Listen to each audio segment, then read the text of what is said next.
In our last episode of 2020, we're taking a moment to reflect. We look back at our challenges and triumphs. And we finally get a chance to interview each other to answer the burning questions. We hope this inspires you to consider your own Fizzles and Sizzles of the year. Let's go!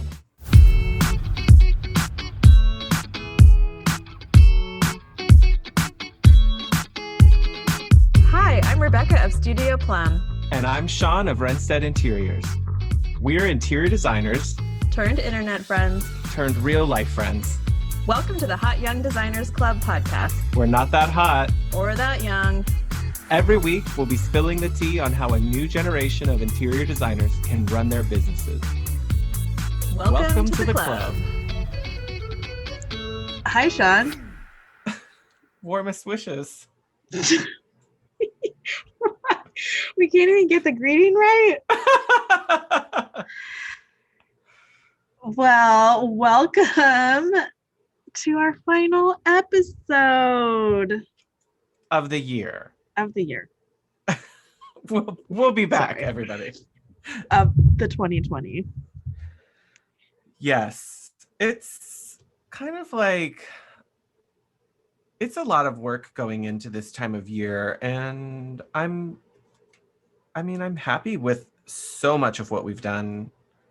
It's kind of good to wrap it, put a We're figurative going to bow. put a little bow on it and do something a little bit different today, which I think is a very special holiday special.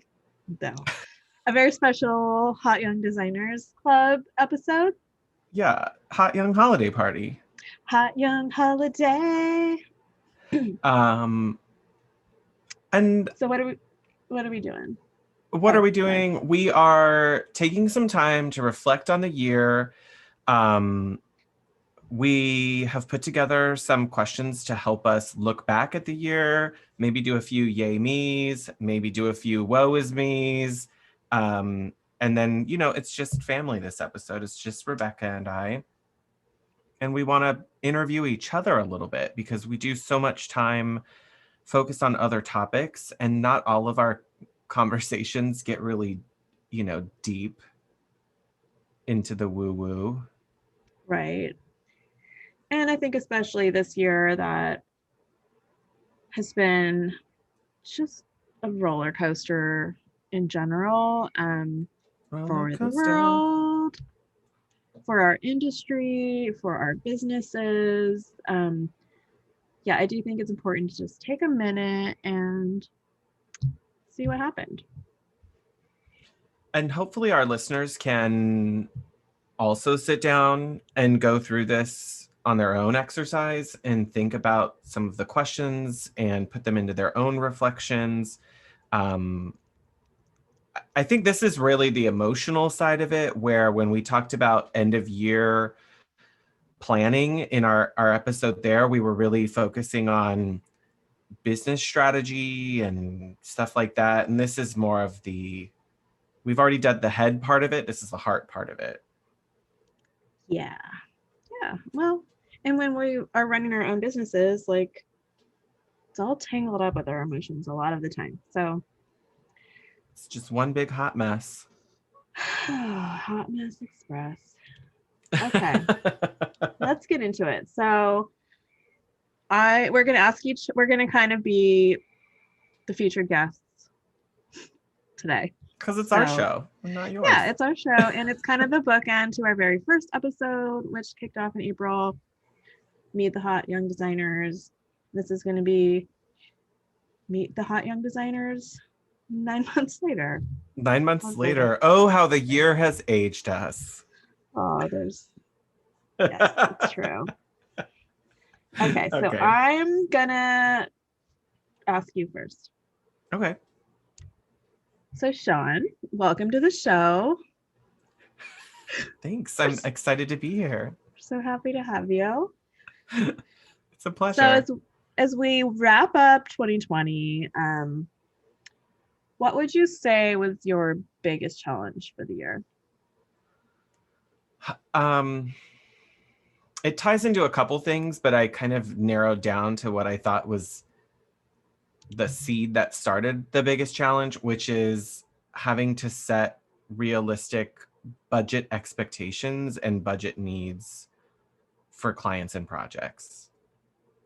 Like I always knew what they were, but it's so hard to say no to people or to tell them like get real and give them the slap back to reality.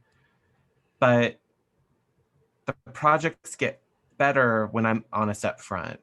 And so that's something that I feel like you've always been pretty good at that. So you feel like you've grown in that area.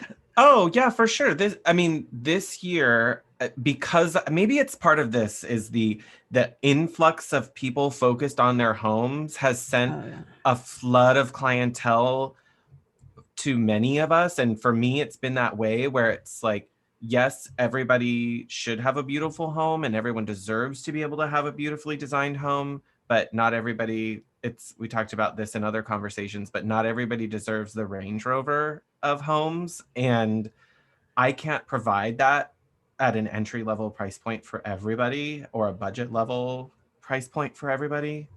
Right. So, it's champagne taste on a beer budget, and there's only so much I can accomplish with that. So that's been hard to put up some boundaries where in the past I would talk to anybody. Now I really have to lead with that. And I hadn't pictured that I would get to that place, but this year was definitely the place where I don't have the bandwidth to take every phone call for everyone who wants to, spend $7,000 on a bathroom remodel. And that's just never going to happen. Got it. I'd love to take the dollars, but. Take the dollars, but not do all the busy work. Yeah. That's my dream. Well, then what was your biggest triumph? And I'm going into the end of this year with projects planned out that get me into the fall of 2021.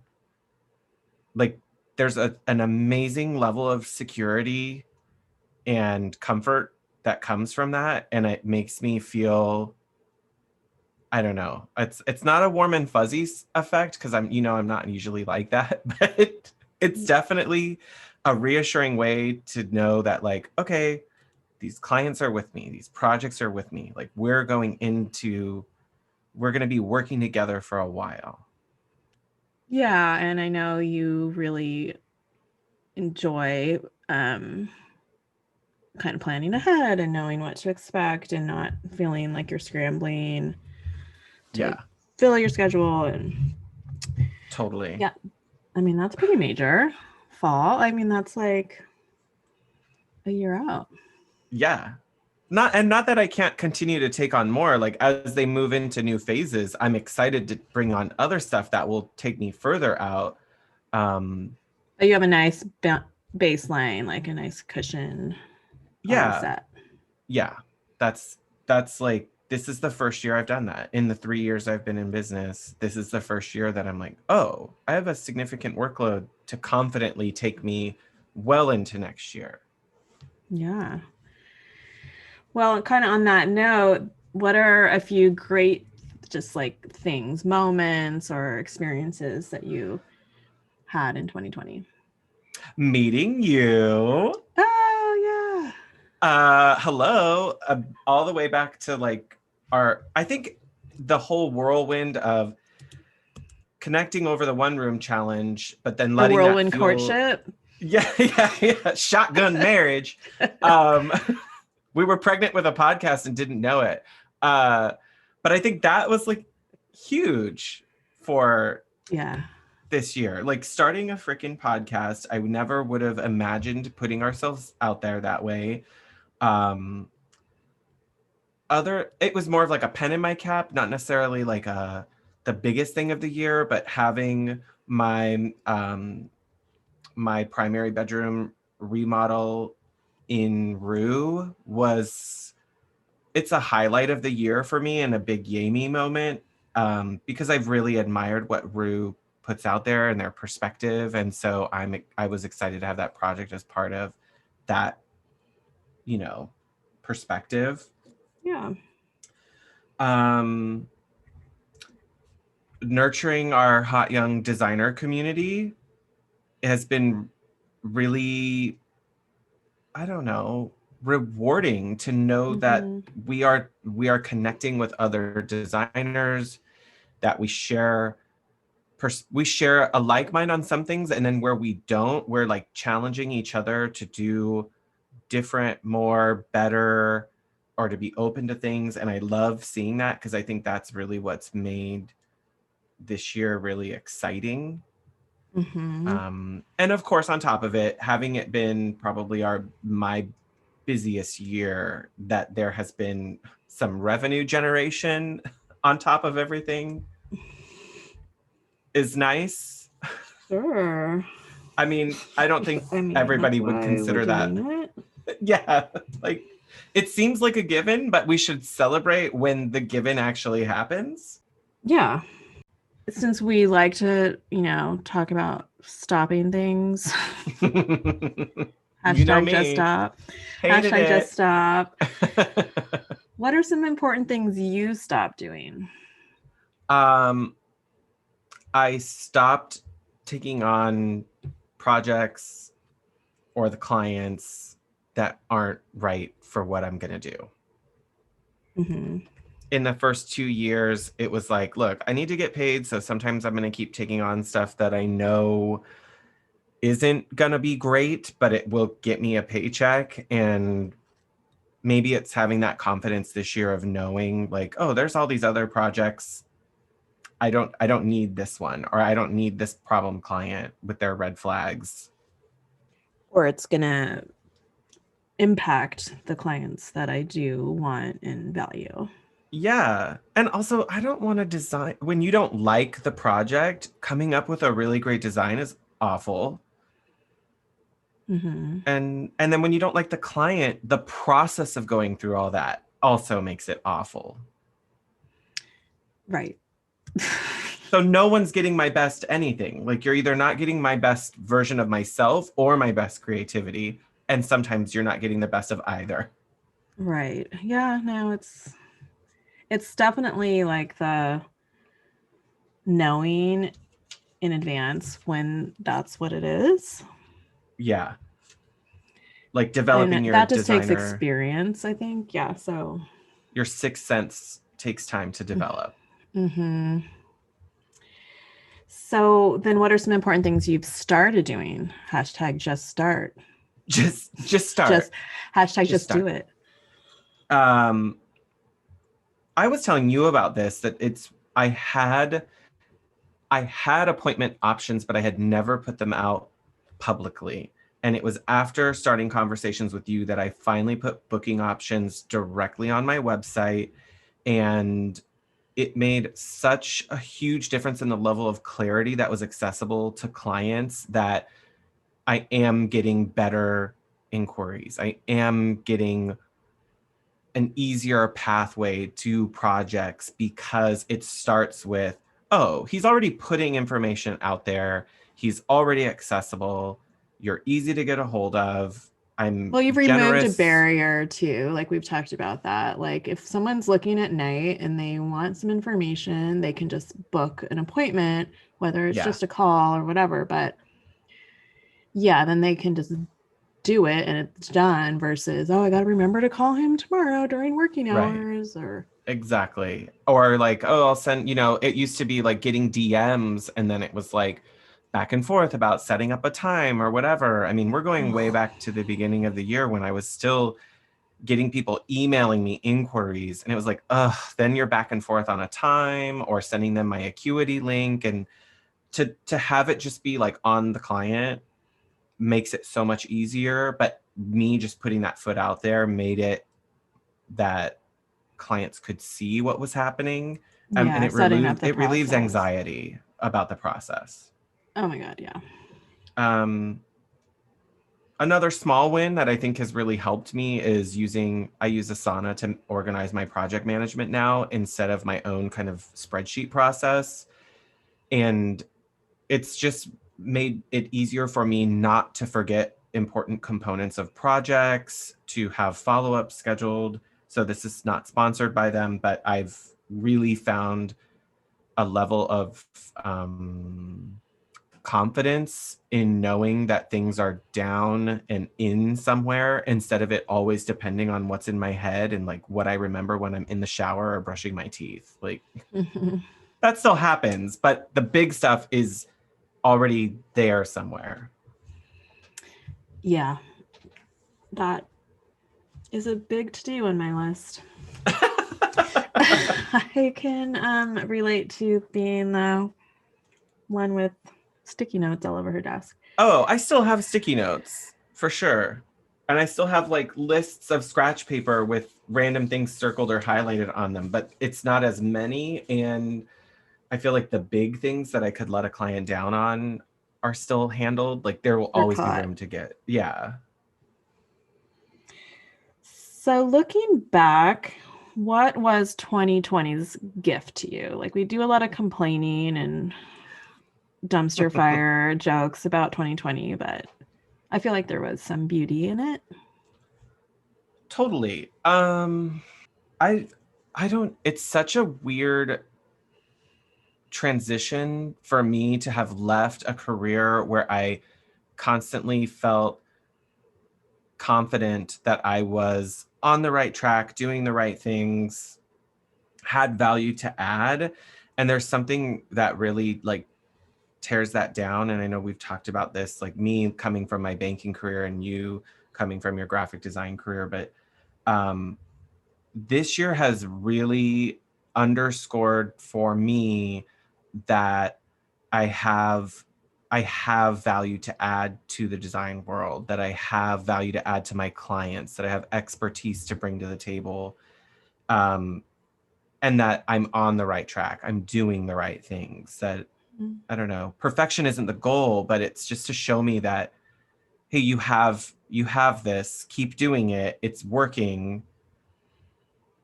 And maybe that's part is like we've just kind of been sold these expectations that everything will happen quickly and it will be immediate, and there's delayed gratification is really hard to deal with in our world. So it's been a reassuring year to know that all of that is still there. Yeah, do you think it's like because of kind of some of the setbacks and challenges 2020 has given us and you've still moved forward in your business?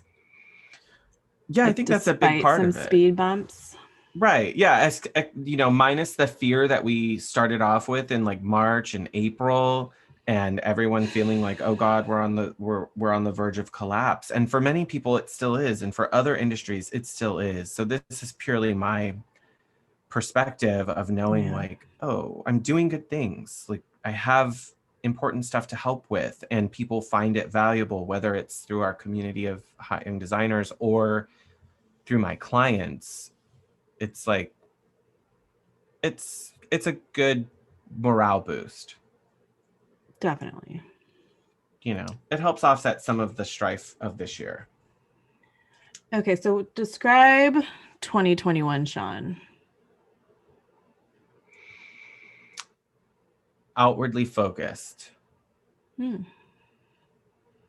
I think I've spent a lot of time in the last couple of years being really inwardly focused on getting the right mindset, the right steps, the right processes, the right words, the right whatever. And I feel like it's finally time to continue to press that outward. Like Mm-hmm. helping others in our design community, thinking really big on projects with clients. Like it's not narrowing myself to fit something. Reading The Big Leap was kind of part. I mean, that's like a total offshoot of that, but it was like going through that process of thinking about where I'm holding myself back. Yeah, so kind of being more proactive versus reactive in certain areas. Yeah. And just pushing out, like larger than myself, larger than what I think I'm going to be able to accomplish, or the idea that I'm going to be able to come up with. I think I have to leave the safe harbor. Mm-hmm. Yeah, because you never know what's out there in that big ocean. some Okay, scary so shit. There's some a scary few, shit out there, but a few sharks, but yeah, we're gonna amazing. need a bigger boat. We're gonna need a bigger boat, but amazing sunrises and sunsets and weird islands. Yeah. Okay, so we thought it would be fun since we never answered the burning questions ourselves that we are gonna quick fire challenge answer the 5 that we ask all of our guests. Yeah. Okay, I'll try to keep it quick. Okay, in one sentence, how has your business changed as a result of COVID-19? I'm so busy in a good and a bad way. Mm-hmm. Mentally, emotionally, whatever it is. Yeah, I feel that. Okay, number 2, what have you done for professional development recently that you would recommend? I'm a couple chapters into Profit First. I Mm-hmm. bought the book Profit First back in the spring and have not cracked it open, and I'm a few chapters in now. And I've been meaning to get to it. I may not have everything implemented, at the outset of the new year, but I'm excited at the prospects that it has, and I'm sure we'll connect more on that in some future discussions. But I already recommend it. Okay, I don't think I bought it. I'm looking in my piles of unread books. I don't think I have it yet. Okay, what is one design element you just can't quit lately? I have been unknowingly like seeing an artist's textiles in projects from other designers, and I had no idea who she was. And it's just like this constant discovery act of realizing like, oh, I really love that quilt. I really love that sofa upholstery. And I thought some of this was just like an overall design element, but the artist that I found, her name is Jennifer Shorto, like short with an O at the end. And Okay. she has these really beautiful textiles of indigo patchworks and like quilted sort of pieces and wovens. And they look like they would be almost like an Americana for some of them, and some of them look like global textiles, but they're new fresh takes on textiles. The color play is beautiful. It's just something different, which Mm-hmm. I like that her textiles aren't vintage or antique textiles from, India or China or wherever. Like she's creating new textile ideas. So, me, I'm already like, where can I put this in my house? Like So if you'll I'm gonna definitely link that in show notes because that's definitely something people are going to want to get a visual on. yeah, there's some cool stuff. I'm going to see. Okay, if you could live in the set of any TV show or movie, what would it be? It would be the set from Home Again with Reese Witherspoon. And it's like a Nancy Myers.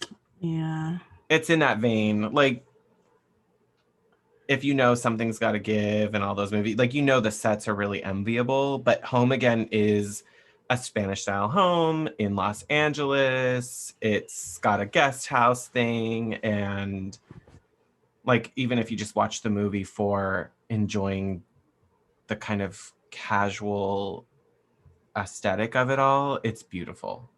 I don't know if I've seen it. I'm not saying it's an award-winning movie, but Okay. it's one of those like light, fun, you want to root for her. Reese Witherspoon plays an interior designer in it, actually. So it's cute. Okay. Noted. Yeah. And the final burning question: what is one non-living object you would save from your house in a fire? The collection of family photos that I have.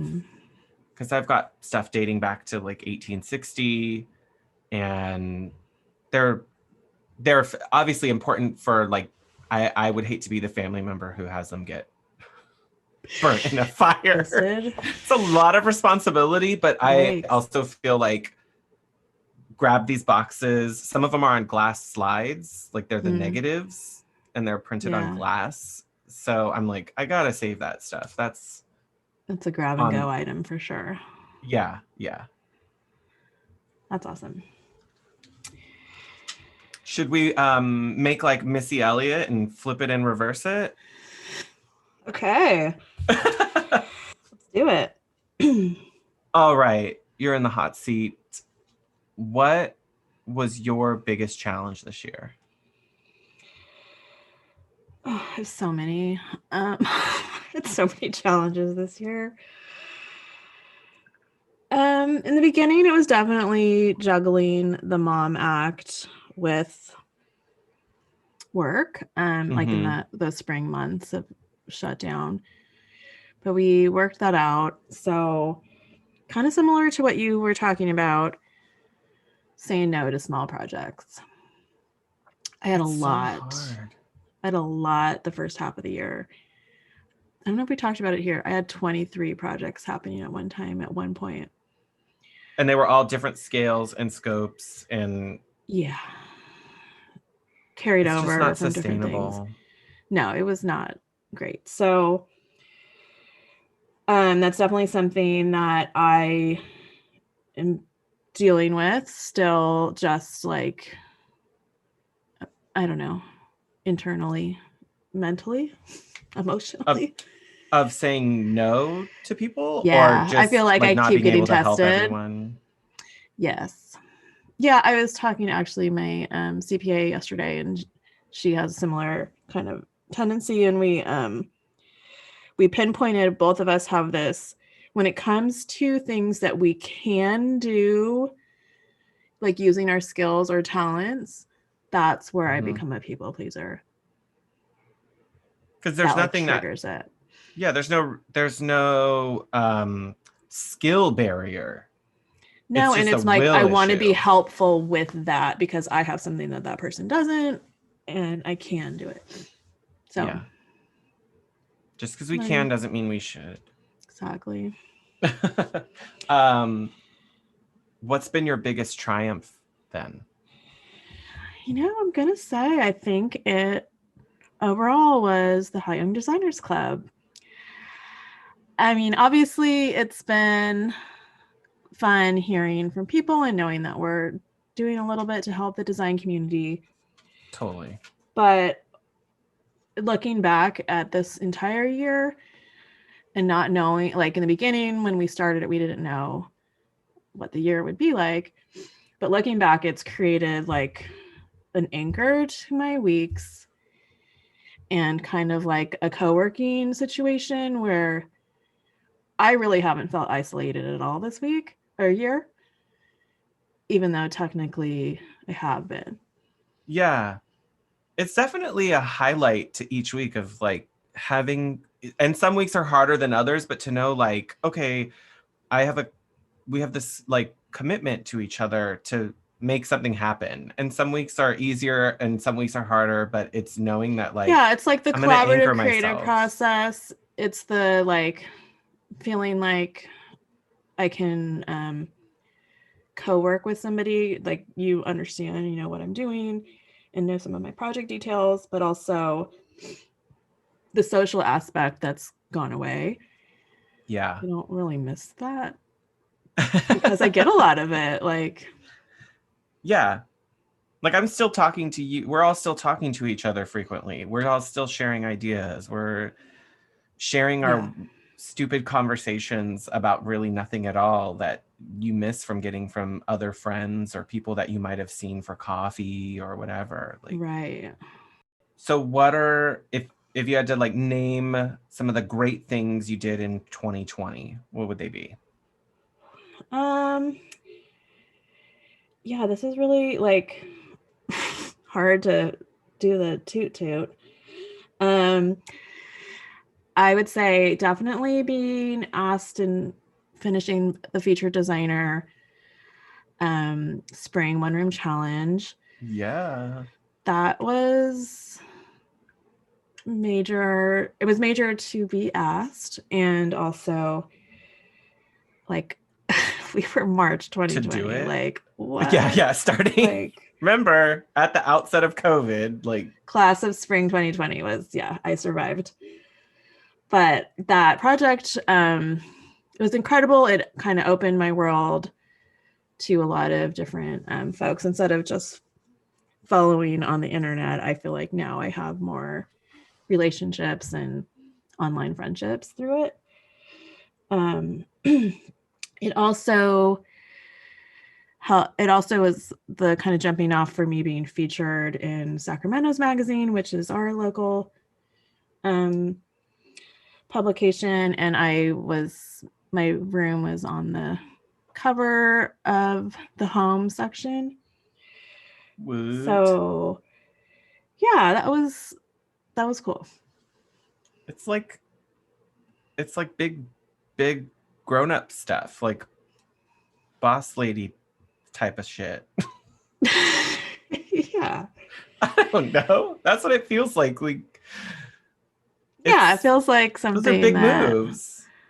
I would just gloss over. But yeah, no, it's really cool.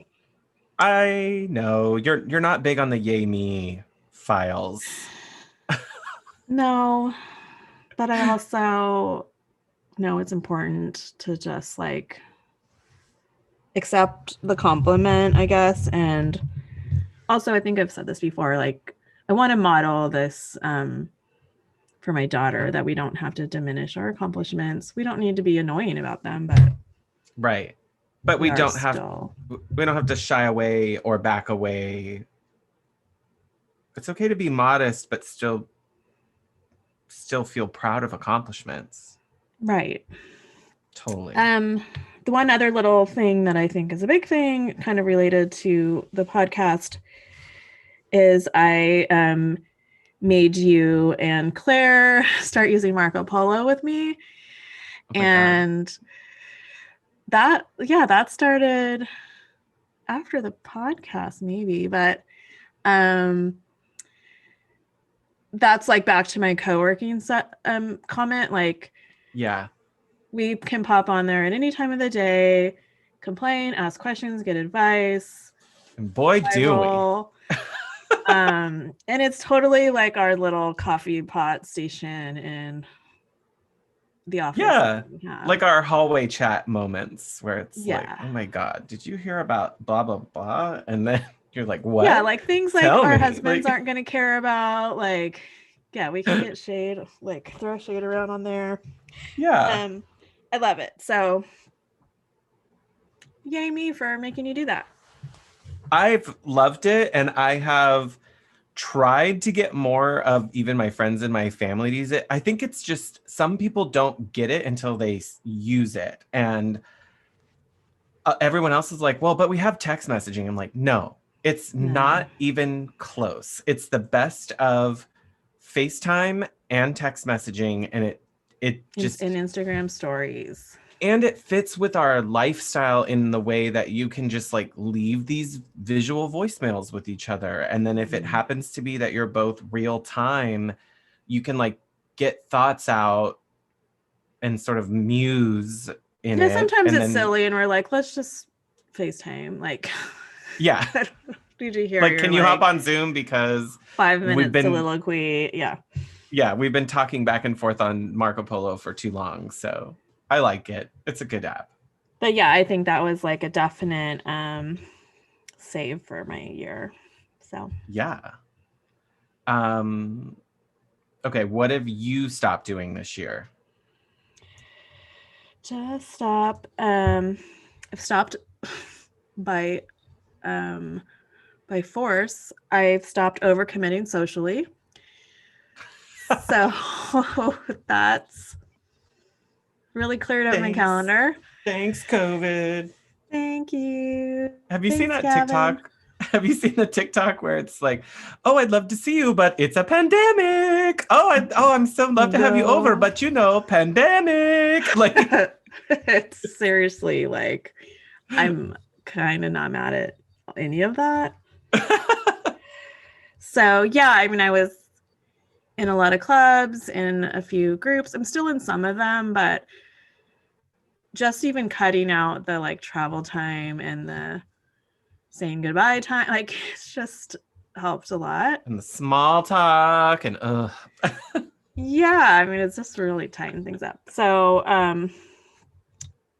yeah, and I think it'll just help me really recognize what's going to be important when we get back to normal. whatever that means. Exactly. Whatever. Are there things that you've started doing that have really impacted the year for you? I've started doing more construction design projects. Yeah. I'm in a couple now. So yeah, I kind of dodged and avoided for a while. But I'm Mm-hmm. finding ways to do them. You were totally opening it. Open, but also being realistic with my own project management skills. So it's been about finding good partnerships and relationships, and Yeah. does help too. Like you and Claire both are really, that's mostly what you do. So I now have trusted advisors in certain areas. We can be on each other's board of directors. Yeah, and I want to make sure I'm doing it only for things that are still creatively fulfilling. Like it has to offset the dirty construction Like the part. growing pains. Like I'm not going to It's want to hard. take on a 6-month remodel and end up with a white kitchen. Like it's just not going to do it for me. So stuff like that. Yeah. Not That's that a there's good anything point. wrong with it, but that's not going to keep me in the game. I love I love all of that, and I love that you're like pushing. It's not about, oh, I'm suddenly going to be magically better at managing remodel or construction projects. It's just how am I going to boost myself up in those tasks is what you're talking about. And then also, how are the things I'm taking on going to compensate for the extra struggle factor or growing pains that come along with it? And how can I bring the me of it all into the project? Like, yeah.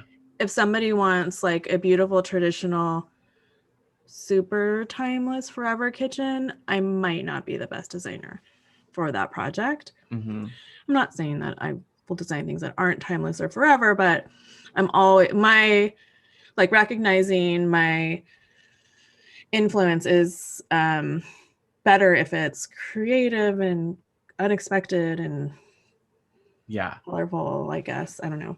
So still kind of figuring that out, but it has to have the feel creativity. Good. It really does. I like it.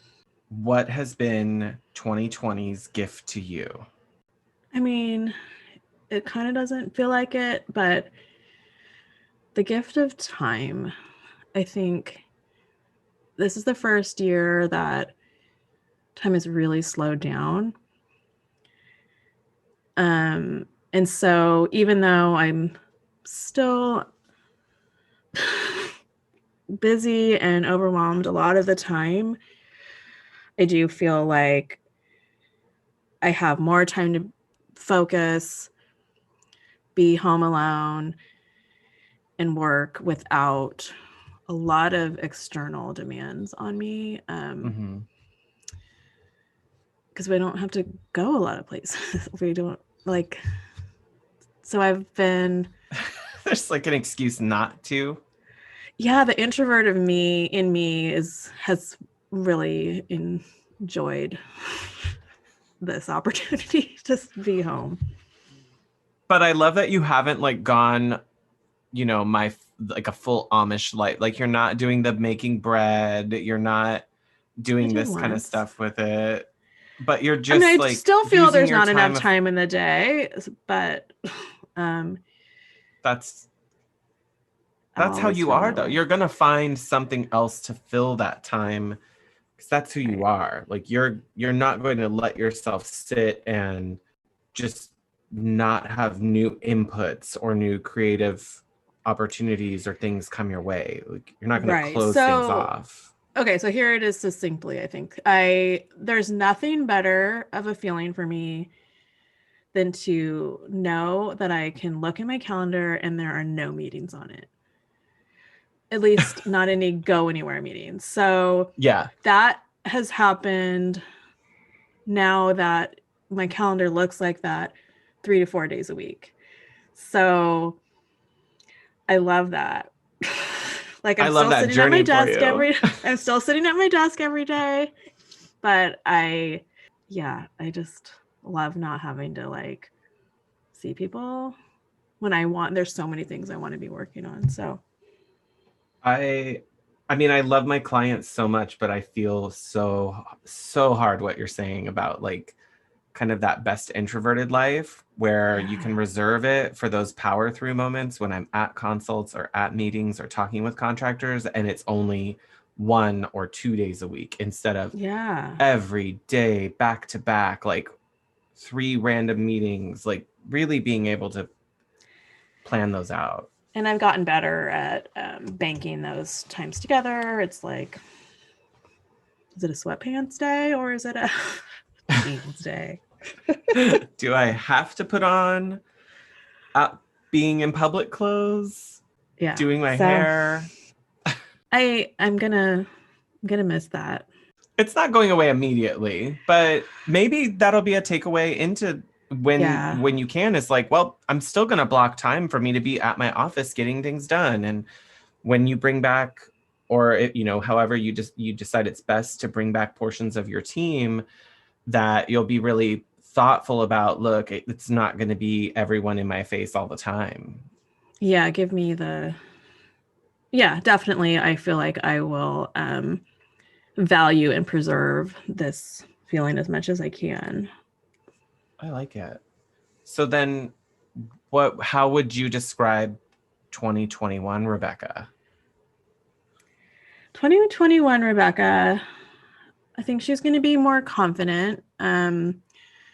She knows more about what makes her work different and what sets her apart from other designers, like in a good and negative way, I guess. Like I won't say negative. My Stop. I can't even think of Your the like words. competitive advantage or Yeah. Yes. Things that your I'm je ne best sais at. quoi. My my genius lanes. Yeah, you Um have the mojo. yeah, and there's things that I should outsource or do less of. Even just knowing that is the battle when you want to have control of things and you know that there's like a limit to how much you should care about it or how Mm-hmm. much you can care about it. That's a hard place to get to. It is. And I'm definitely somebody who doesn't want to just hand things over that I can't do myself. Like I want to know how to do it before I hand it off. So if it ever comes back to me, it's not like and I always get nervous about like those cautionary tales of like people who hand their business over to a business manager and then realize they owe They lost all $5 their million money. in back taxes. Yeah, Yeah, yeah, like, yeah. and they Or wouldn't someone's even been know how to embezzling go from look. you and Yeah, and they wouldn't even know how to get into their shit to figure it out. I don't know. So, yeah, like where are all my files? How do I get to yeah, what are that? my What's my logins? What's my password? password? Yeah, But I definitely not just I'm not in financial, that but place. yeah, not just financial, but even like podcasts. Like I'm still editing this podcast. We've been talking about like we may be outgrowing that, but I'm really glad that I know how to do it. And if and when we outsource it, I could always handle it if we needed to. Yeah, if a producer comes on and then they have to be away for a family emergency or something happens, it's like, oh, that doesn't mean that the world shuts down. And that's a really vulnerable place to be for your business to feel like you can't run your business because of another factor. Yeah, and it's my like independent nature that can get the best of me sometimes, but also I'll I'm just do it into it. myself. Yeah. I can I do that. know. I'll do it myself then. Now accepting producer internship applications. Yeah. Oh, actually, I would love that if one of our fellow hot young designer listeners who's like a super fan has the editing skills in GarageBand and wants to like be involved, we'd love that. We unfortunately don't have a very lucrative benefits package to put in front of you. But Well, know that if you let's are talk. looking, what was it? Whenever there were jobs, and they're like, if you're interested in being in a very fast-paced, creative startup environment, Yeah. that's pretty much where we're at with Hot Young Designers Club. So it's our little plug-in, Yeah. our little plug-in moment. Apply now. Apply now. You know where to find us. Okay, burning questions. Let's do them hot and Okay. fast. In one sentence, how has your business changed as a result of COVID-19? It has trained, well, one of my favorite things, I guess I should say, is it's trained me and my clients that virtual is okay. We can True do it. dat. True dat. What have you done for professional development recently that you would want to recommend to our listeners?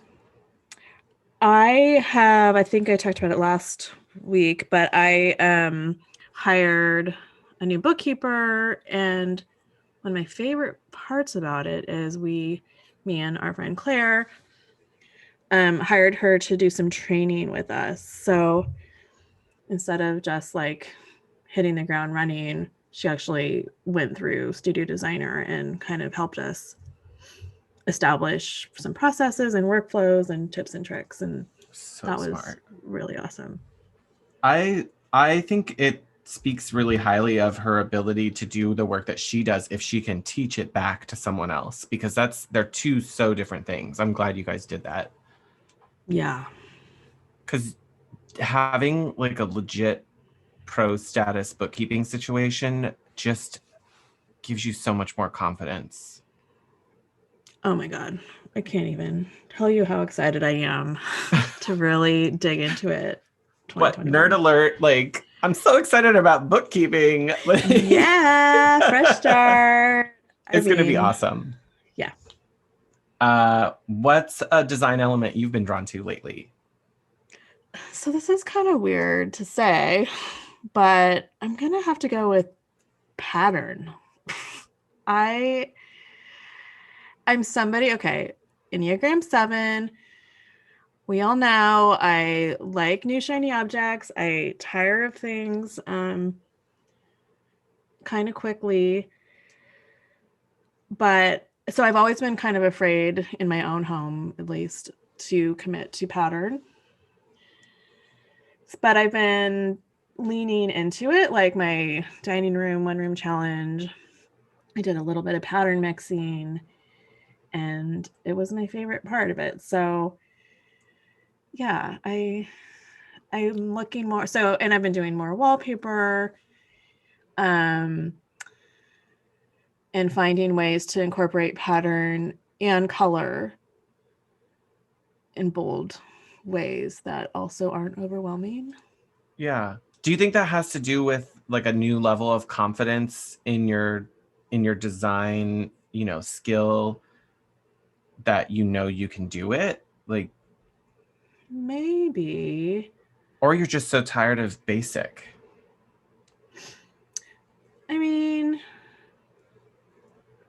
I don't know that I've ever like done basic per se, especially in my house, but I think it's just about like this, what's the worst that can happen, or like take risks because you invest in some of these pieces, right? So it's Yeah. like I'm investing in wallpaper and the process of installing it. I'm investing in drapery, um, reupholstery. So it's just kind of Mm-hmm. being brave too, and thinking it through, but it's really more being brave. Yeah. I'm stoked to see some of the new ideas for projects and things that come from this like level of confidence of like, well, it can be pulled off. Here's where it's already being done, and clients just feel like they're getting something so special from it. You know what else it is? It's I've distilled my thinking around the trend of beige and neutrals. Mm-hmm. I find it beautiful. I understand why people gravitate towards it, but I've kind of embraced my own philosophy that that is not what I do. It's not what I Yeah. love. And it's just boring to me. So I don't want a grayish couch. No. Just stop. I mean, I actually have a beige couch, but it's not basic, I guess. Yeah. I'm excited for the new adventures. If you could live on the set of any TV show or movie, what would it be? This one is so hard for me because I don't rewatch things, but I think I'm going to say Handmaid's Tale, the Which house one? she lives in with Serena? Serena's house before it burns down. Yeah. Spoiler alert. There's a fire. It's a really Especially like that kitchen and that. Uh-huh. And And they used really bold colors for such like a grand, like formal traditional home. Yeah. I didn't think I would love it as much, but it's kind of, it just grows on you. Mm-hmm. Like those ceilings and also the costuming pairing with it, like Yeah. everything. The art direction and the set direction and all of that, like all of the creatives involved in that are just fantastic. Yeah, so I would love to live there and kind of like unstuffiness it, but that I'm gonna have to. Or the original Parent Trap with Haley Mills and Yeah. that big Spanish. Are they in Santa Barbara, maybe? Yeah, they never really say exactly, but it does give that vibe, like Montecito before it was cool. It's a little Like, heavy, but it needs some refreshing, but there's a lot that's like done. Like the whole entry with the staircase. yeah. And the indoor outdoor lifestyle of that Oh yeah. house is just freaking fantastic. I could totally see that. All right, what's the one non-living object that you're gonna save from your house in a fire? My grandpa's hat. So That hat family is so heirloom cool. too. But yeah, his felt hat that fits my head. It's part of you. It's like part of the Plum It's part of my brand. personality. It's like part of my haircut cycle. For 2020 especially. Like, yeah, I wore a lot of it. if all my stuff burns down, at least I can still put a hat on and look reasonably put together and feel hot and young. Cover this shit up. I love it.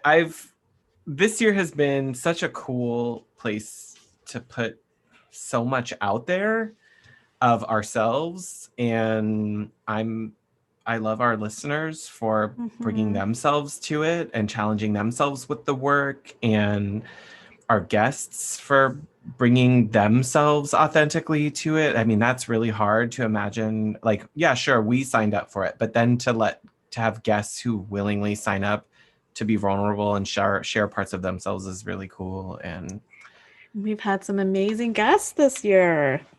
Yeah, and we have more in store for next year. But like PSA again, if you guys have learned something or grown or had some thought provoke, like if you've gained anything from listening, please take some time as your gift to us this year and make sure that you rate us in your podcast platform. And on top of just the rating, because that's the easy part of giving us the stars, is to write a review. I know it seems weird, but that's how the algorithm of the podcast world works in showing our podcast when listeners are listening to similar podcasts. That's how it gets us to show up. It's how it gets our listenership up. And in the same way that we want to be visible in our businesses, the Hot Young Designers Club wants to be visible to other designers and to potential partners in our industry. Yeah, the more listeners we know we have, the more we can do. So yeah, we're only limited. It. We're only limited by the number of ideas we can come up with. So we'd love to keep sharing more. There's no limits on that. The limit does not exist. For all of you listeners who just understood the Mean Girls reference, you're truly part of the upper echelon. Thank you so much. Meme Girls. The Meme Girls lives on forever. So share us with your friends, tag us, comment, DM, get at us, or email us. Yeah, and ideas. Like a special shout out to all of you non-designers that I know listen. I think that's, I don't know. I think that's cool. Like a special cool thing that this can translate to other industries and jobs. And yeah, we love you. So you might not understand our lamenting about furniture lead times, but you do understand the creative process and the idea of putting yourself out there, and our other small business owners who are listening. So thanks for making our first year of the Hot Young Designers Club so freaking sweet. Yeah, I mean, we really had no idea what we were doing, so thank you. We mostly made it up as we went along. Thank you. Yeah. Mostly, like 100%. Well, until next time, stay hot, designers.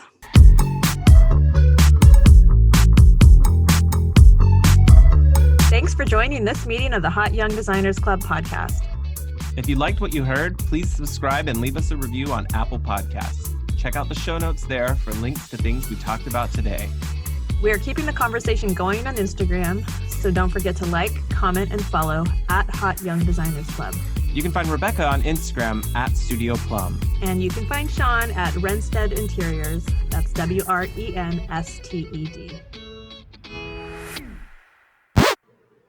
Season's greetings, Shaun.